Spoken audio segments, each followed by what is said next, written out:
सीधी का सियासतनामा बिल्कुल गर्म है और सभी उस गर्म आंच में अपने अपने हथकंडे से अपने अपने तौर तरीकों से अपनी अपनी दावेदारी कर रहे हैं। दावेदारों की लिस्ट काफ़ी लंबी है सीधी विधानसभा पर, चाहे वो भाजपा का हमला हो चाहे वो कांग्रेस का हो।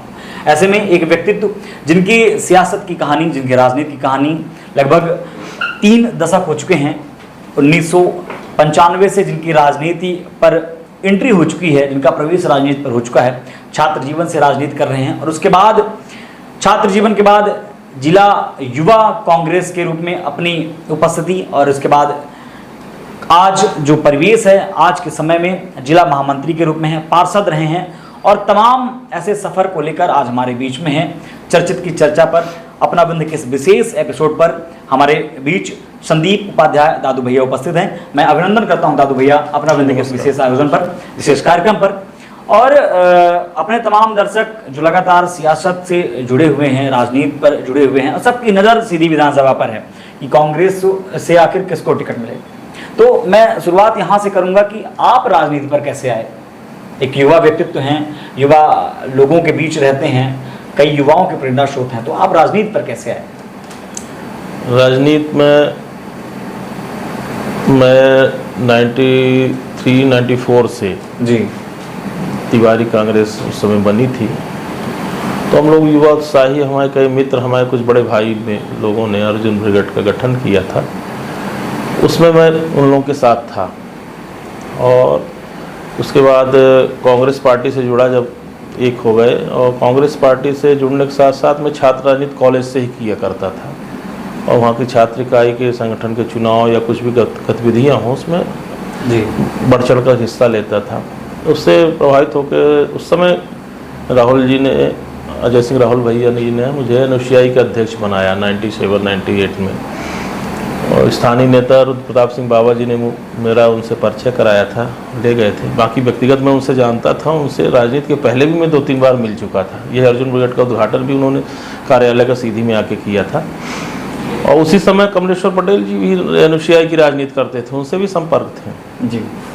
इस सब की वजह से एनओसीआई की राजनीति, हालांकि उस समय अजय सिंह राहुल भैया जी ने मुझे यूथ कांग्रेस का प्रेसिडेंट बनाने के लिए कहा, तो मैंने कहा भैया भी मैं छात्र राजनीति में हूँ, छात्र हूँ, कॉलेज की पढ़ाई कर रहा हूँ, तो मेरे लिए एनओसीआई और छात्र राजनीति ज़्यादा उचित रहेगी। तो फिर उन्होंने मुझे एनओसीआई का अध्यक्ष बनवाया था, तभी से राजनीति से जुड़ा रहा। और एनओसीआई के कार्यकाल के दौरान तत्कालीन प्रदेश अध्यक्ष मृणाल पंत जी ने छात्र संघ चुनाव के लिए एक बड़ा भारी आंदोलन शुरू किया, प्रदेश व्यापी, जिला व्यापी, चक्का जाम करना और आंदोलन करना, जिससे कॉलेज में छात्र इकाई के चुनाव शुरू हुए। हालांकि होते तो थे वो मॉनिटर के माध्यम से, कक्षा प्रतिनिधि के माध्यम से, लेकिन छात्र संघ के चुनाव शुरू हुए और उसमें सीधी सिंगरौली जिला एक था और हमने लगभग 90% कॉलेजों में एनओसीआई से समर्थित छात्रों को छात्र संघ का अध्यक्ष बनाया, चुनाव जीते हम लोग, अच्छी सफलता मिली। उसी बीच एनओसीआई के बैनर तले हम उन्होंने हेपेटाइटिस बी का टीकाकरण कैंप लगाया, जो कि 3 बार लगा, और कई सामाजिक और सोशल वर्क के कार्य किए। बाद में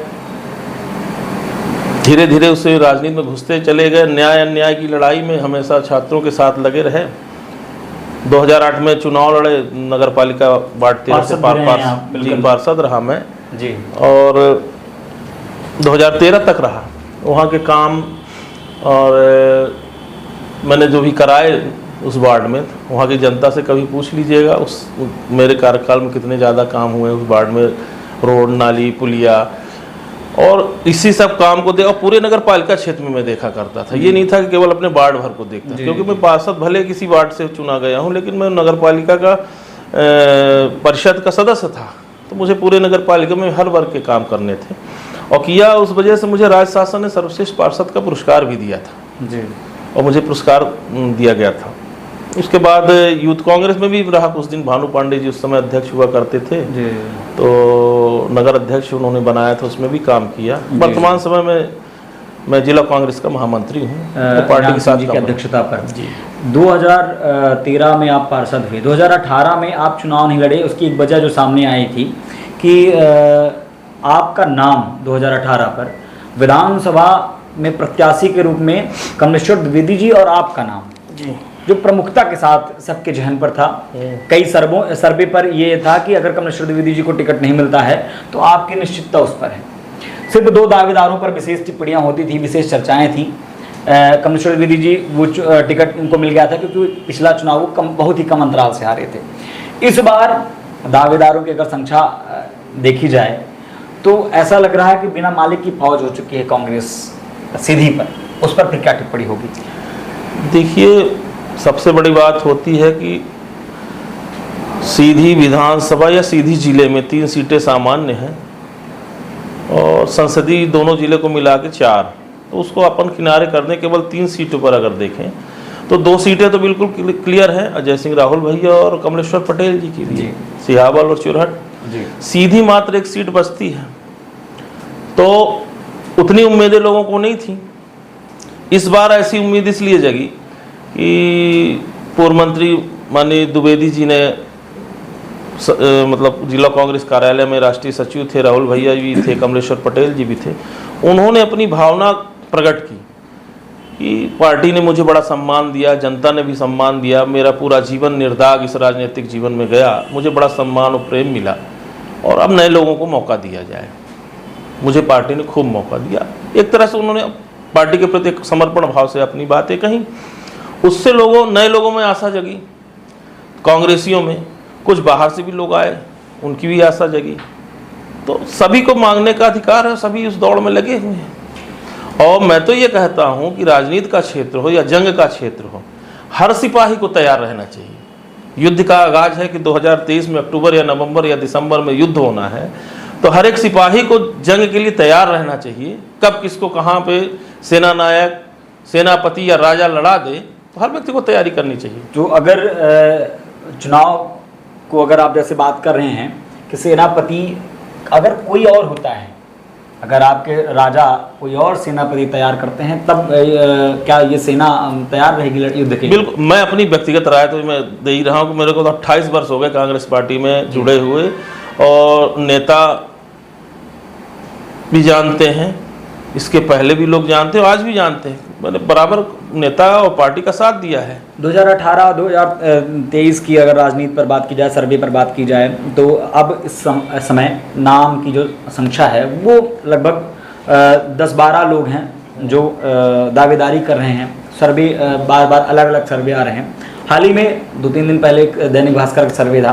कितना सच कितना झूठ या कितनी अफवाह वो एक अलग मैटर है, लेकिन दैनिक भास्कर की एक सर्वे में 3 लोगों का नाम था, जिसमें रंजना मिश्रा जी का नाम था, देवेंद्र मिश्रा गुड्डू जी का नाम था। लेकिन एक कुछ और सर्वे हैं जिसमें चिंतामण तिवारी जी का नाम आता है। हाल ही में उनके कुछ इंटरव्यूज हुए, उन्होंने अर्जुन सिंह जी को उन्होंने दोषी दिया अपने हार के पीछे। तो उनकी इस दावेदारी पर आपकी क्या टिप्पणी होगी, और इन तमाम लोगों की दावेदारी पर क्या टिप्पणी होगी? मैंने अभी फिर से कहा आपसे कि सीधी मात्र सीट बचती है।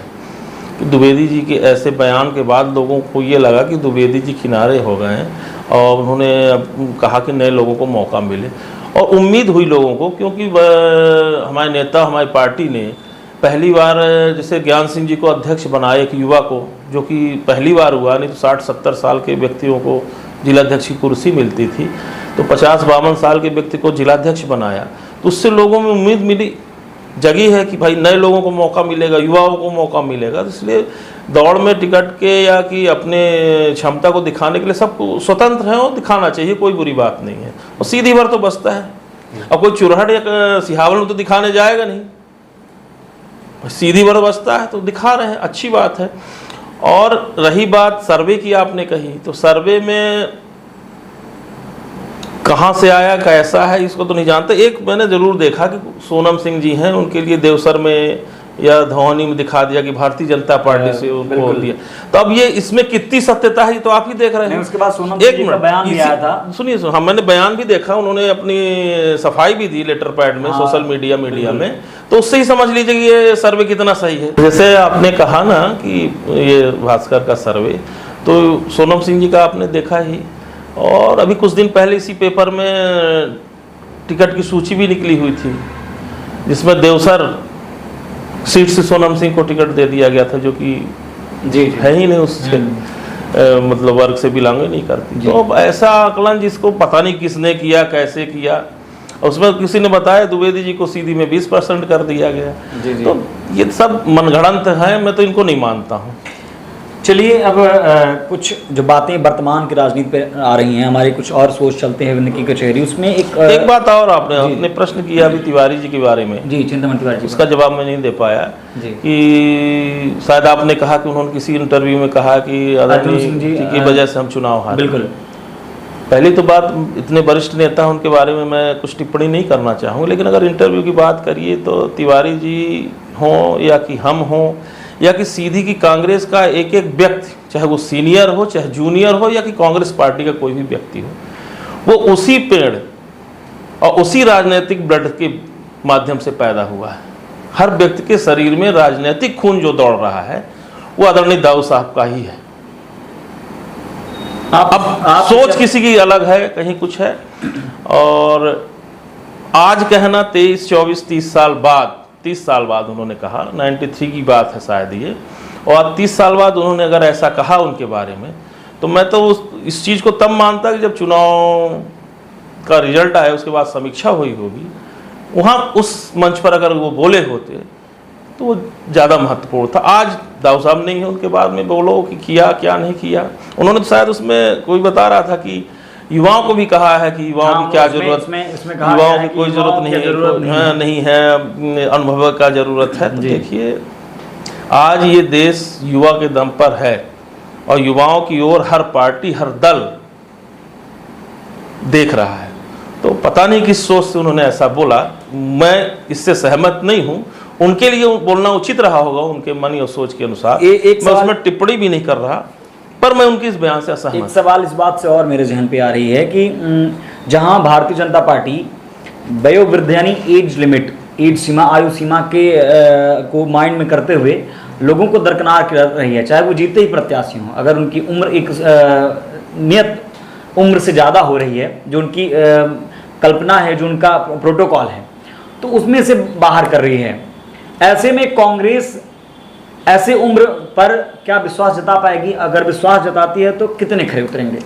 देखिए, आप विधानसभा पर हैं और चुनाव पहले भी लड़े हैं, आप विधानसभा पर काम भी कर रहे हैं, तो ऐसे में कितना विश्वास जता पाएंगे ये पब्लिक ऐसे लोगों पर? देखिए, मैं भले उन्होंने क्राइटेरिया बना रखा है, करनी और कथनी में अंतर है। जब किसी को टिकट काटना हुआ तो एज फैक्टर ला देते हैं, नहीं काटना है तो कहते हैं वो अभी चल रहे हैं। तो ये सब दिखावे की बातें हैं। मैं तो ये कहता हूँ जब तक कोई क्षमतावान है, क्षेत्र में काम कर रहा है, क्षेत्र की जनता उसके प्रति विश्वास दे रही है और वो काम कर रहा है, तो उसमें एज नहीं, उम्र नहीं आनी चाहिए। उम्र आड़े नहीं आती राजनीति में और समाज सेवा में, कोई उम्र आड़े नहीं आती। जब तक उसकी ताकत, हिम्मत, शरीर चल रहा है, जनता विश्वास दे रही है, तो हर व्यक्ति को समय देना चाहिए, चाहे वो कितनी भी उम्र का हो। अब मैं फिर से एक बार विधानसभा की बात करता हूं। जैसा मैं जिक्र कर रहा था कि मेरे और कार्यक्रम चलते हैं, कचहरी के कार्यक्रम, उसमें अभी आपके पूर्व प्रत्याशी तो पहले मंत्री भी रहे हैं कमलेश्वर द्विवेदी जी आए थे। हमने कुछ उनके राजनीतिक पहलुओं पर नज़र डाली और मैंने ब्राह्मण पर बात की सीधी विधानसभा, जैसे कि आपने कुछ समय पहले जिक्र किया कि हमारे पास विकल्प नहीं है। तो ये एक सवाल जो आम पब्लिक से आया था कि सीधी विधानसभा पर ब्राह्मण आवश्यकता है या मजबूरी? देखिए, ऐसा है, राजनीति एक समाज सेवा का क्षेत्र है और समाज सेवा में हर वर्ग, हर जाति, हर धर्म, हर तरह के लोग रहते हैं। कोई गरीब होता है, कोई अमीर होता है, हर वर्ग जाति के लोग रहते हैं और सबको साथ लेके चलना ही राजनीति और सामाजिक समरसता का परिचायक है। हमारी पार्टी, हमारे नेता जो भी आज हैं या कि हमारे दाऊ साहब थे, अर्जुन सिंह जी, राहुल भैया जी हैं, कांग्रेस पार्टी है, कमलनाथ जी हैं, सोनिया जी हैं, राहुल गांधी जी हैं, सबका यही है कि सबका को साथ लेके चलना, जिसमें हर वर्ग को बराबर प्रतिनिधित्व दिया जाए, समाज में समरसता रहे। इसके लिए हर वर्ग की, हर व्यक्ति की जरूरत है। तो जातिगत राजनीति ज़्यादा आवश्यक है या कि ये देखिए, जो व्यक्ति कमजोर होता है, हाँ, जो व्यक्ति कमजोर होता है, जिसमें अपनी क्षमता की ताकत नहीं होती कि हम कुछ नहीं कर सकते, वो जाति का सहारा लेता है, वो धर्म का सहारा। जिस तरह भारतीय जनता पार्टी धर्म का सहारा लेकर सत्ता में बैठती है, राम अयोध्या, और फिर अपना मन माना करते, तो ये सब कमजोर लोगों का काम है। जाति धर्म एक स्तर तक ठीक है कि भाई हर वर्ग को पूछो, हर वर्ग को प्रतिनिधित्व दो, हर व्यक्ति को। जिसे आप कहीं भी बैठी, कोई भी समीक्षा होती है, कोई भी काम होते हैं, या कि जैसे किसी पार्टी में कोई विचार आया, कोई उद्देश्य आया या कोई विषय आया, तो तो उसमें जब डिस्कस करना होता है तो हर वर्ग के लोगों को बैठाया जाता है कि भाई आप सबको बताओ आपकी राय क्या है।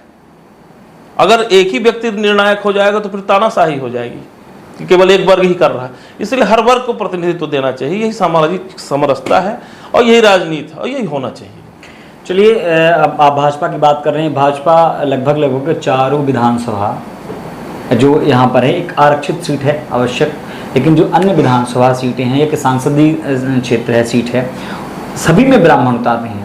और कयास ये भी लगाया जा रहा है कि जहाँ पिछली बार ब्राह्मण नहीं उतारे गए थे, यानी हम सियावल की बात करें, शिव बहादुर सिंह चंदेल जी पिछली बार प्रत्याशी थे, उसके पहले विश्वामित्र पाठक जी थे, जब वो प्रत्याशी थे तो वो जीते भी थे।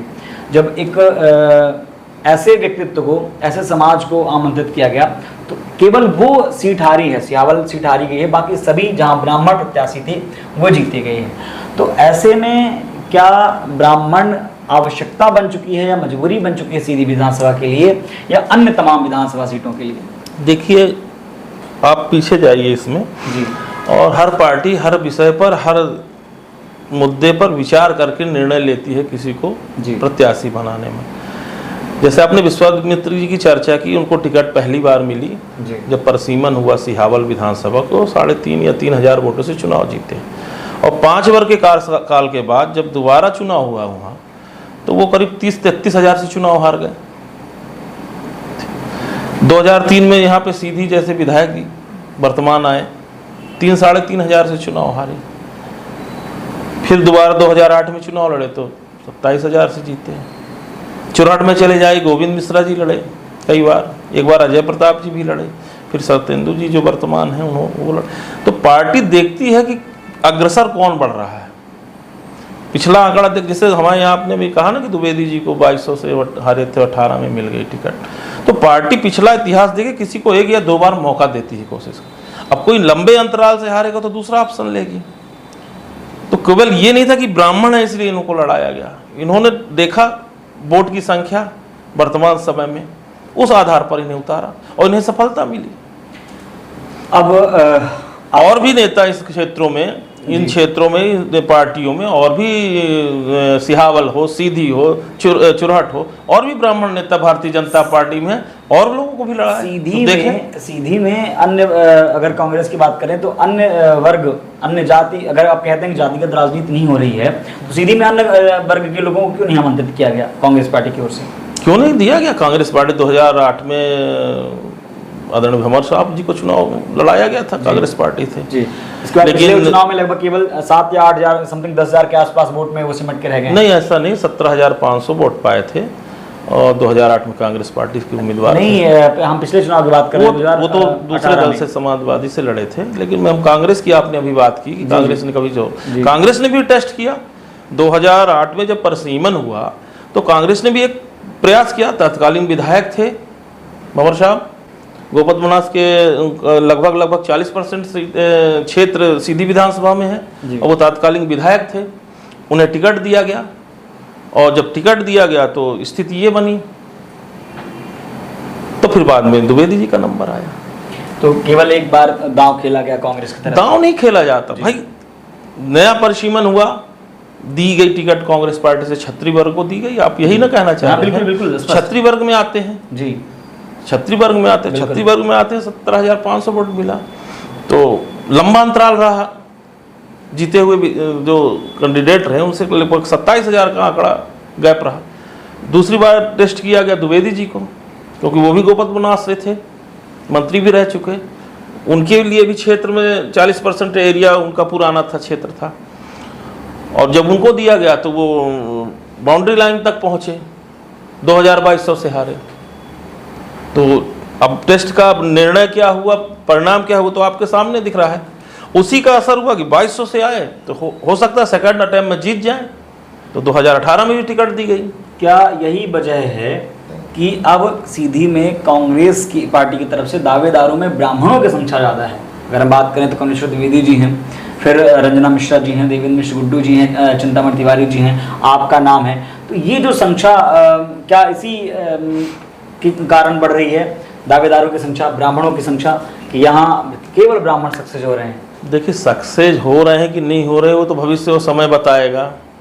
रही बात, मैंने आपसे अभी भी कहा कि अपने आप को प्रत्याशी या सैनिक अगर कोई समझता है तो युद्ध का समय राजनीति में चुनाव का कहलाता है, तो उस समय हर सिपाही को कमर कस के तैयार रहना चाहिए कि मैं युद्ध लड़ने के लिए तैयार हूँ। पार्टी, नेता, सेना, सेनापति, राजा जिसे लड़ाई लड़ेगा। आपको एक साधारण सी एक उदाहरण बताता हूँ। देखिए, प्रत्याशी चयन में भी मेरा जो अनुभव है, हम आप एक सामाजिक और मीडियम परिवार फैमिली से हैं, मिडिल क्लास से। हम लोग अगर अपने बहन बेटी की शादी भी करने जाते हैं तो केवल चेहरा, इमारत और पैसे देख के शादी नहीं करते हैं, है ना। हम लोग उसका चेहरा, चाल, चरित्र, समाज में उसकी क्या प्रतिष्ठा है, नेचर कैसा है, सोच कैसी है, और सब नौकरी कहाँ कर रहा है, कमा रहा है कि नहीं कमा रहा है। मान लो बाय द वे नौकरी छूट गई तो ज़मीन जागा खेती बाड़ी के लाने है कि नहीं है, जीवन यापन कर लेगा, हमारी बच्ची को ठीक से जब इतना निर्णय सोचते हैं, उसी तरह प्रत्याशी के चयन में भी हमारे नेता, हमारी पार्टी ये सब चीज़ों को देखती है। और मैं तो कहता हूँ जिसका भी किसी का भी निर्णय लेती, ना कहिए 2-4%, 10% कहीं कोई से चूक होती होगी, लेकिन मेरे जो हमारे सीधी जिले के नेता हैं, आदरणीय अजय सिंह राहुल भैया, कमलेश्वर जी हैं, और भी जो शीर्ष नेतृत्व हैं, वो जो भी निर्णय करेंगे, अभी तक जो किया बहुत सही किया, आगे भी सही करेंगे। 2 सवाल यहाँ से मेरे जहन पे आ रहे हैं। तो पहला मैं ये करूँगा कि आप कहते हैं कि आपके सभी सैनिक तैयार रहते हैं या रहने चाहिए, तो 2200 से लगभग 20,000 का अंतराल कैसे बढ़ गया? सैनिक बढ़ गए या सैनिकों ने अपना कार्य अच्छे से नहीं किया? देखिए, सैनिक चुनाव पर देखिए बहुत सही आपने कहा। मैं इसमें आरोप नहीं लगा रहा हूँ, मेरी व्यक्तिगत सोच, मेरी राय है। नहीं, जनता का आरोप है, मैं बोल तो रहा हूँ, जवाब दे रहा हूँ इसका। मैं अपनी व्यक्तिगत राय है, मैं किसी के ऊपर आरोप नहीं लगा रहा हूँ, जो होना चाहिए वो बोल रहा हूँ। पार्टी हो, चाहे नेता हो, चाहे कैंडिडेट हो,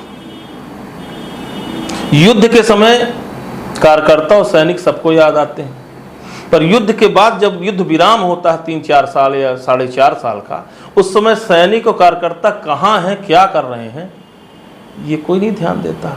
उस समय भी ध्यान देते ना तो शायद ये स्थिति ना बने। समझ रहे हैं मेरी बात? बिल्कुल बिल्कुल।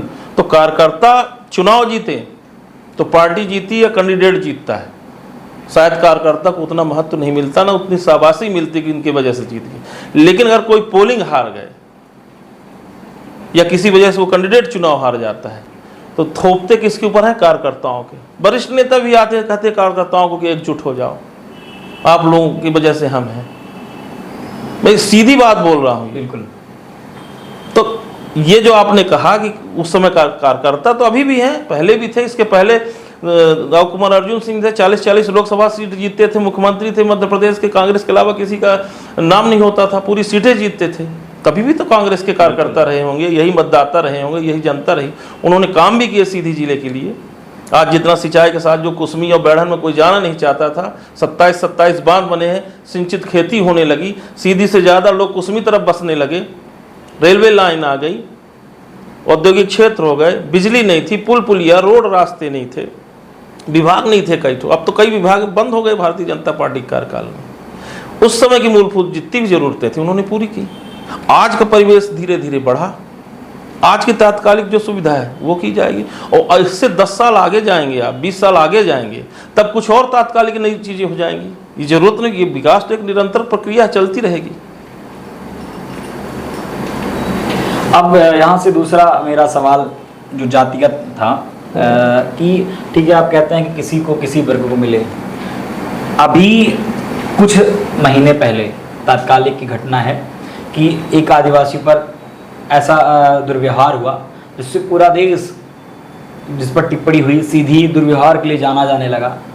तो कभी ऐसा नहीं हुआ कि जिस क्षेत्र को हम आदिवासी क्षेत्र मानते हैं, मध्य प्रदेश में आदिवासियों के हर कार्य प्रणाली पर ध्यान दिया जाता है, सीधी पर आदिवासी पर दुर्व्यवहार होता है तो मुख्यमंत्री जी ले जाते हैं और पद प्रक्षालन करते हैं। कांग्रेस की पार्टी उन्हें गंगा जल से स्नान करवाती है। तो जहां पूरी पार्टियां, चाहे कांग्रेस हो चाहे भाजपा हो, वो एक आदिवासी व्यक्तित्व पर ध्यान दे रही, तो कभी ऐसा क्यों नहीं हुआ, ऐसे विचार क्यों नहीं आ रहे कि आदिवासी को टिकट दे दिया जाए अगर आदिवासी बाहुल्य क्षेत्र है तो? भाई उस हैसियत के तो हम नहीं कि हमारे कहने से मिल जाएगी, ये तो शीर्ष नेतृत्व तो हमारे नेता लोग देखेंगे। ऐसा करें नहीं तो आदिवासी सीट बगल में हमारे धौनी है, हमारे चितरंगी है, मिलती है सीट, टिकट मिलती है, बड़े दी जा रही है। और आप तो ये जान ली कि महिला प्रथम जगवा जी को हमारे कुंवर साहब ने टिकट दी थी, तो भी थी। कुल मिला के बाद और भी सरस्वती जी लड़ रही हैं, कमलेश जी लड़ रही हैं। कुल मिला के बात घूम फिर के वहीं पर आती है कि जातिगत बैलेंस, उधर क्षत्रिय, इधर पिछड़ा वर्ग, उधर आदिवासी और इधर ब्राह्मण होना एक सामान्य बात नहीं। और आप प्रश्न क्या चाह रहे हैं मेरे से, पूछना क्या चाह रहे हैं आप? प्रश्न आप सही करिए, सही हमसे जवाब लीजिए। आदिवासी को टिकट न मिलना क्या जातिगत समीकरण पर नहीं? आप ये क्या पूछना चाहिए कि ब्राह्मण को मिलना चाहिए कि नहीं मिलना चाहिए? आप पूछ क्या रहे हैं? मैं दोनों चीजें पूरा, अगर ब्राह्मण आवश्यक नहीं है तो किसी आदिवासी पर दांव क्यों नहीं खेला? क्यों नहीं है आवश्यक? हर चीज में आवश्यक है जी भाई। हम लोग तो वो हैं जी कि हम लोग तो जन्म के किसी का होता है तो भी पूजे जाते हैं, किसी की मृत्यु होती है तो भी पूजे जाते हैं, बिना हमारे बुलाए तो किसी का काम नहीं होना है। जी। तो हमें कैसे छोड़ देंगे जी। ये आप कैसे राजनीति में कैसे छोड़ दिए? किसी के यहाँ शुभ कार्य होता है तो भी हमें पूछा जाएगा जी, और किसी के यहाँ अशुभ कार्य भी या कि दुख का कार्य आ जाता है तो हमारे बिना नहीं तरना है। बिल्कुल। तो आप ये कैसे सोच रहे हैं कि इस क्षेत्र में छोड़ दिए चुनाव में जाएंगे? छूट जाएगा, बिल्कुल। और इसमें कोई बुरी बात नहीं। मैंने राजनीति में जो आप पूछ रहे थे कि जाति को देख के नहीं, जाति देख के नहीं होता है। हर व्यक्ति की सामाजिक समरसता है, समाज की परंपरा और सामाजिक क्षेत्र में काम करना ही राजनीति है। तो समाज में तो हर वर्ग, हर व्यक्ति, तो हर तरह के लोग रहते हैं, तो सबको न लेके चलना पड़ता है। जिस तरह शंकर जी की बारात में हर गण को साथ में लेके चलना, वही राजनीति है। अब इस बात को थोड़ा आप पर ले जाते हैं। लगातार सर्वे आ रहे हैं, कई सर्वे आप पर टिकते हैं, सब कई लोगों की निगाहें आप पर टिकती हैं क्योंकि आप पार्षद भी रहे हैं, चुनावी राजनीति पर आप कई वर्षों से सक्रिय हैं। कुछ सर्वे आप पर आके टिकते हैं। अगर आपको मौका मिलता है, शीर्ष नेतृत्व आप पर विश्वास जताती है, तो सीधी का विकास या आप लोगों के बीच किन मुद्दों के साथ जाएंगे और कैसे लोग आप पर विश्वास करेंगे? जबकि सामने लाडली बहना जैसी योजनाएं हैं, सामने केदारनाथ शुक्ल जैसे प्रतिद्वंदी हों, तब आप लोगों के बीच कैसे उतरेंगे खुद को? देखिए, प्रतिद्वंदी कोई हो, योद्धा कितना भी बड़ा हो, और हिम्मत, ताकत और सोच अगर, लक्ष्य अगर साधा गया तो कोई प्रतिद्वंदी छोटा या बड़ा नहीं होता, सबको परास्त किया जा सकता। और राजनीति के इतिहास में अगर आप जाइए, चाहे विंध्य के जाए, चाहे प्रदेश के जाए, चाहे देश की राजनीति में जाइए, कोई कितना भी बड़ा योद्धा रहा हो, उसको नया पहलवान ही पटका है आके, है ना। तो उनका मैं आदर करता हूँ। राजनीतिक क्षेत्र में जहाँ तक आपने कहा किन मुद्दे पर आऊँगा, तो सबसे बड़ी सोच हमारी व्यक्तिगत जो रहती है कि सीधी जिले में शिक्षा का क्षेत्र और व्यापक हो और ज़्यादा हो। अभी मेडिकल कॉलेज की घोषणा हमारे आदरणीय राहुल भैया जी ने की, उसे हाईजैक किया स्थानीय विधायक जी ने, और शिवराज सिंह ने एक शिला गाड़ दी, यहाँ पे बनेगा। अब देखिए क्या होता है। वो तो धड़ाधड़ इस समय घोषणाएं, शिलान्यास सब बना रहे हैं। ये 4 महीने के अंदर लगता है जैसे 3.5-4 साल मौन थे, व्रत था, और 3 महीने में बिल्कुल पिटारा खुल गया है उनका, तो चालू है। तो एक घोषणा करना, शिला पट्टिका लगा देना, और भड़भड़ी में जब नहीं, देसी कहा भागते भूत वाली बात है, तो सब चालू। तो वो ठीक है, उनकी सोच अच्छी बात है, उसकी हम बुराई नहीं कर रहे हैं। लेकिन यही चीज़ पहले किए होते, आज 18-20 साल से सरकार है, तो आज शायद वहाँ पे कई डॉक्टर्स आ जाते, कई स्टूडेंट पढ़ने लगते, और सीधी का विकास आज तक बहुत ज़्यादा तेज़ी से हो गया होता। मेडिकल कॉलेज 18 साल, 15 साल या 10 साल पहले आ गया, या 5 साल पहले आ गया होता। इंजीनियरिंग कॉलेज आ गया होता, तो बहुत तेज बाहर के लोग आते, बाहर के लोग आएंगे तो निवेश होगा। कांग्रेस के टाइम में भी हो सकती थी, बिल्कुल हो सकती थी। मैंने कहा ना, उस समय की तात्कालिक व्यवस्था थी कि यहाँ स्कूलें हो जाएं, यहाँ अस्पताल हो जाए, यहाँ स्वास्थ्य केंद्र हो जाए, यहाँ रास्ते हो जाए, यहाँ बिजली आ जाए, यहाँ पानी पहुँच, यहाँ हैंड पंप हो जाए। उस समय जो मूलभूत आवश्यकता हमारी, आपकी, हमारे पूर्वजों की, या यहाँ के सीधी के बुजुर्गों की या पहले के लोगों की थी, वो पूर्ति की गई। अब आप बोला ना कि 20 साल बाद हो सकता है और बड़ी कोई चीज़ जरूरत हो जो आज किसी के सोच में नहीं आ रही है। यही कंप्यूटर, यही कैमरा, यही सोशल मीडिया के माध्यम से, मुझे याद है मैं 28-30 साल पहले जब मैं राजनीति में था, तो हम लोग बैनर बनवाने जाते थे या पोस्टर, तो फ्लैक्स चलने लगे, तो हम लोग 3 पट्टी का कपड़ा खरीद के सिलवाते थे, पहले तिरंगा। फिर उस समय एक आज़ाद पेंटर और भूपेंद्र सिंह जी थे, उनसे नील से लिखवाते थे और बांस गाड़ के बैनर लगाते थे। रही न्यूज़ की बात, मीडिया की बात, तो आज कोई किसी को, पत्रकार को कोई चिट्ठी दिए या लिख के दिया या उसने लिखा, तो आज लिखते थे तो 4 दिन बाद पेपर में छपता था। तब यहाँ 10-20-25 पेपर आते थे, वो माध्यम था। आज आप यहाँ बैठे हो, अमेरिका से बात हो रही है, आपका कोई संबंधी या मित्र है, तो 1 मिनट में न्यूज़ वायरल हो जाती है, 1 मिनट में हर आदमी इस बात, जो टेक्नोलॉजी बढ़ रही है 10-20 साल बाद और आगे बढ़ जाएगी। तो फिर उस समय 20 साल की ये क्यों नहीं किया? अरे हमसे तो सवाल विपक्ष से बराबर केंद्र में हो या यहाँ हो पूछा या क्यों नहीं हुआ? 20 सालों में ये क्या कर रहे हैं? केवल प्रश्न पूछेंगे, काम करें। बिल्कुल। रही बात मेरे आने के बाद, तो मैं शिक्षा के क्षेत्र में चाहूँगा काम हो, स्वास्थ्य के क्षेत्र में काम हो, और नए युवाओं को रोजगार मिले, औद्योगिक क्षेत्र बने, सब हो। दूसरी सबसे बड़ी बात, जो ये 18-20 सालों में भ्रष्टाचार बढ़ा है, भ्रष्टाचार बढ़ा कहाँ? गरीब के लिए, थाने में, पटवारी के पास, हॉस्पिटल, कचहरी, तहसील, जो ये 10, 20, 50, 100 बिना जो कमीशन वाली सरकार चल रही है, ये मैं बस सबसे पहले बंद कराऊंगा। अगर मौका मिला मुझे, और सरकार हमारी आ रही है, आएगी, तो इस चीज़ को टोटली बंद होगा। आप याद करिए, उस समय के इस चीज़ को कोई नहीं याद करेगा। कुंवर साहब थे, राहुल भैया जी थे, सरकार थी कांग्रेस की, वो सीएम थे। मजाल का है कोई 1 रुपये ले ले, मजाल का कोई झूठे केसों में फंसा दे, जनता पार्टी विधायक ले जाती है उठा के, सांसद उठा के ले जाती है। ये तो वोटर है मामूली बेचारे गरीब, 1000 रुपये से वोट खरीदा जा रहा है, तो भी सीधा कहते हैं। पर ठीक है, अच्छी बात, कुछ तो दे रहे हैं, इतना लूटे हैं कुछ तो दे रहे हैं। हम तो, उन्होंने कहा है और देंगे, और दे, शुरू से दे, बाद में क्यों दे रहे हैं? बड़ा लेट शुरू किया उन्होंने, उन्हें तो शुरू कर देना था इस साल जब आए कोरोना के टाइम में। जब सरकार बनाई तब कहा कोरोना नहीं डरोना है, और सरकार बनाने के लिए कुछ नहीं था, और सरकार बनाई और सब घर के अंदर घुसे थे, पूरी जनता देश भर की परेशान थी। उस समय भी मीडिया वो भी सवाल आज के नेताओं से उठाया करें भारतीय जनता पार्टी कि कोरोना काल में आपने क्या किया? घर के अंदर घुसे थे जी, सरकार बनाने के लिए कुछ नहीं था, घर के अंदर घुसे थे, आम जनता पैदल रो रहे थे। आपने तो वो एक, यही सोशल मीडिया ना होती तो शायद कोई जानता नहीं कि देश में कितने लोग मर गए। जी जी बिल्कुल। एक सूटकेस में एक बच्चे को एक माँ लेके जा रही पैदल, उस समय कितना काम किया इन्होंने, कितना लोगों को दे दी। बहुत से लोग बेचारे मर गए, उनके लोगों को तो नाम तक नहीं आया कि भाई कोरोना से मिले, कहीं 4 लाख रुपए ना देना पड़ जाए। बहुत लोगों को वंचित किया गया उससे, तो उसका फायदा उठा के तो खूब खींचा। तो इस चीज का प्रश्न कभी पूछा करिए। बिल्कुल, ये सारे सवाल हम पक्ष, तो हमारा तो ये देश रहेगा कि ये जो भ्रष्टाचार हुआ, आम जनता, आम गरीब जनता को हर जगह जो दलाली देनी पड़ती है, कमीशन देना पड़ता है, और बिना पैसा दिए आपको खसरा की नकल या नामांतरण, या कि आपका सही काम नहीं हो रहा, कि थाने में अगर किसी ने नाम लिखा दिया तो बैठा के पहले डांट होगी, पैसा दोगे तो रिपोर्ट लिखी जाएगी, फर्जी मुकदमे लगा दिए जाएंगे, ज़्यादा वो करोगे तो ये जो प्रशासनिक डंडा उठा है, तो ये सब सह से उठा है। स्थानीय विधायक हों, सांसद हों, मंत्री हों, इनसे सबके संरक्षण में थाने, पुलिस, तहसील, कोतवाली सब चल रही है। हॉस्पिटल देख लीजिए, कोई आज सीएमओ है तो कल कोई सीएमओ बैठ रहा है, कल वो सिविल सर्जन आए, सिविल राजनीतिक अखाड़ा ज़्यादा है। हॉस्पिटल और जनता को सुविधा मिले न मिले कोई जरूरत नहीं, बिल्डिंग बना देने से कुछ नहीं होता, मेन डॉक्टर्स हो, सुविधाएं हो, वो काम करें। चलिए, एक आखिरी सवाल ये कि पार्षद आप थे, पार्षद में एक वार्ड में लगभग 600-700 लोग रहते हैं, और विधानसभा में लगभग लाखों की संख्या में मतदाता रहते हैं, तो दोनों चुनाव को आप किस तरीके से देखते हैं और कितना कठिन होगा? क्योंकि 600-700 की संख्या और लाखों के मतदाताओं को मैनेज करना, उन तक अपनी बातों को पहुँचाना, तो आपके लिए कितना कठिन या कितना सरल? देखिए, ऐसा है कि जनप्रतिनिधि छोटा हो या बड़ा हो, वो जनता का सेवक होता है। वही हम जिस दल से जुड़े हैं, कांग्रेस पार्टी से, उसमें नेता हैं, कार्यकर्ता हैं, संगठन है। संगठन से जुड़ के आदमी क्यों टिकट मांगते हैं, लोग उम्मीदवार बनना चाहते हो, चुनाव लड़ते हैं, क्यों जीतते? क्योंकि पूरा संगठन लगता है।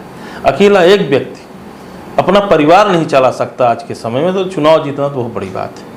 पूरा संगठन लगेगा, लोग लगेंगे, मंडल स्तर तक हमारा संगठन है, बूथ स्तर तक हमारा कांग्रेस पार्टी का संगठन है, और एक कार्यकर्ता जब चुनाव लड़ता है, आप देखते होंगे एक पोलिंग में एक एजेंट बनता है चुनाव के टाइम, वोटिंग के समय, तो वो इलेक्शन एजेंट बनता है एज ए कैंडिडेट, प्रत्याशी का, मतलब वो प्रत्याशी ही है, प्रत्याशी का प्रतिनिधि माने प्रत्याशी ही है। तो जब एक बूथ में एक प्रत्याशी का प्रतिनिधि जा रहा है, तो वहाँ पे प्रत्याशी की हैसियत से वो लड़ रहा है, तो एक कार्यकर्ता कांग्रेस पार्टी का जब चुनाव लड़ता है, तब कोई कैंडिडेट, कोई प्रत्याशी चुनाव जीतता है। व्यक्तिगत एक व्यक्ति की वजह से कोई चुनाव नहीं जीतता है। तो संगठन सर्वोपरि है, और जिनको ये लगे कि व्यक्ति जीत सकता है या कि व्यक्ति मजबूत है, ये आएगा तो जीत सकता है, तो फिर संगठन से टिकट मांगना या उसके पीछे दौड़ने की जरूरत नहीं। पैसे के दम पर और अपनी व्यक्तिगत क्षमता पर चुनाव जीत, बहुत से लोग निर्दलीय जीतते हैं। फिर संगठन के साथ जुड़े रहने का, समर्पण करने, देखिए क्या होता है, किसी नेता या पार्टी के साथ विश्वास जीतना बहुत बड़ी बात होती, और उससे भी बड़ी बात होती विश्वास कायम रखना, जनता के प्रति भी, पार्टी के प्रति भी। तो जनप्रतिनिधि को जीतना या उनके लिए खड़े उतरने के लिए भी जरूरत होती है, तब वो आदमी उस क्षेत्र में काम कर पाता है। चलिए, बहुत बहुत धन्यवाद दादू भैया। और तमाम गतिविधियों पर बात हुई, सामाजिक मुद्दों पर बात हुई, और आपका नाम भी कांग्रेस के प्रत्याशी की दावेदारी के रूप में बार बार आ रहा है।